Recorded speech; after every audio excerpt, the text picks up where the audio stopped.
Que diable se passe-t-il donc ici? Comment, moi qui ai quelque droit à l'amitié de maître André, il me rencontre et ne me salue pas? Les clercs me regardent de travers. Je ne sais si le chien lui-même ne voulait pas me mordre au talon. J'avais prévu arriver, et sérieusement cette fois. Nous n'en sommes plus aux paroles, mais à l'action. À l'action. Que voulez-vous dire? Que ces maudits clercs font le métier d'espion. Qu'on nous a vus, que maître André le sait, qu'il veut se cacher ce soir, que nous courons les plus grands dangers. N'est-ce que cela qui vous inquiète? Comment est-il possible que vous en plaisantiez? Et c'est qu'il n'est rien de si simple que de nous tirer d'embarras. Je ne comprends rien à ce que vous dites. Bon, allez, faites-moi dire votre Fortunio. On sait où il est, il n'a pas paru ce matin. Bon. Non, c'est impossible. Il est là, quelque part dans vos jupes. Vous l'aurez oublié dans une armoire et votre servante l'aura par inadvertance accroché au porte-manteau. Mais encore, en quelle façon peut-il nous être utile? Il faut leur dépêcher quelqu'un. Cela ne sera pas. Trouvez autre chose. Quand tes cheveux s'étalent comme un soleil d'été et que ton oreiller ressemble au champ de blé. Arrêtez, Clavaroche. Les clercs le surprennent et maître André le prend au collet. Mais que voulez-vous qu'il lui arrive? On ne me croira pas. La belle apparence que je donne des rendez-vous pour payer des mémoires. On croit toujours ce qui est vrai. N'est-ce pas à vos commissions que vous employez ce jeune homme? Oui. Eh bien donc, songez donc que si nous n'employons ce moyen, nous en avons pour une année entière. Maître André s'embusque aujourd'hui, il se rembusquera demain, et ainsi de suite, jusqu'à ce qu'il nous surprenne. Moins il trouvera, plus il cherchera. Mais qu'il trouve une fois pour toutes, et nous en voilà délivrés.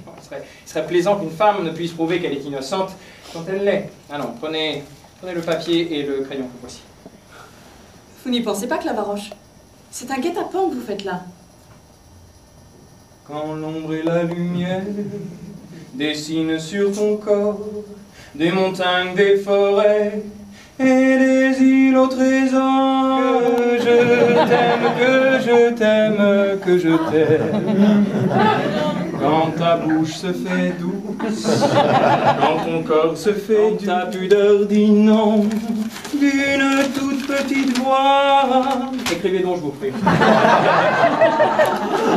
À minuit, ce soir, au jardin. Écoutez, ma chère, la nuit sera fraîche. Vous feriez mieux de rester chez vous. Laissez ce jeune homme se promener seul et profiter du temps qu'il fait. Non, je crois comme vous qu'on aurait peine à croire que c'est pour vos marchands qu'il vient. Les vautours ont leur proie. Et l'oiseau de Vénus, la pâle tourterelle, peut dormir en paix sur son lit. Par-dessus les temps, j'ai vu passer les oies sauvages.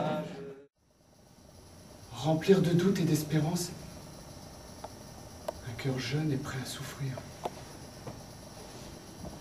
Jeter une pierre dans un lac qui n'avait jamais eu encore une seule rive à sa surface. Exposer un homme au soupçon, à tous les dangers de l'amour heureux, et cependant ne lui rien accorder. C'est ton premier pas, Fortunio, dans l'apprentissage du monde. Cette femme-là a un amant. On la soupçonne, on la tourmente, on la menace. Elle est effrayée. Elle se penche à sa fenêtre. Elle voit un jeune homme au bas. Elle a besoin de lui. Elle l'appelle. Elle lui fait signe. Elle parle. Elle a misé sur une carte tout le bonheur de sa vie. Et elle le joue à rouge ou noir.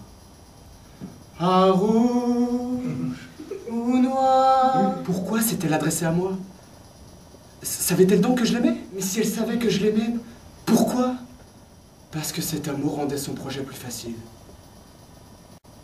Et que j'allais dès le premier mot me perdre au piège qu'elle me tendait. Mais non! Mais tant d'horreur n'est pas possible!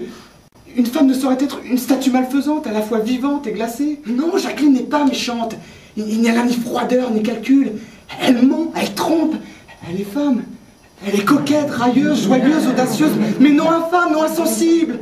Insensé, tu l'aimes, tu pries, tu pleures. Et elle se rit de toi.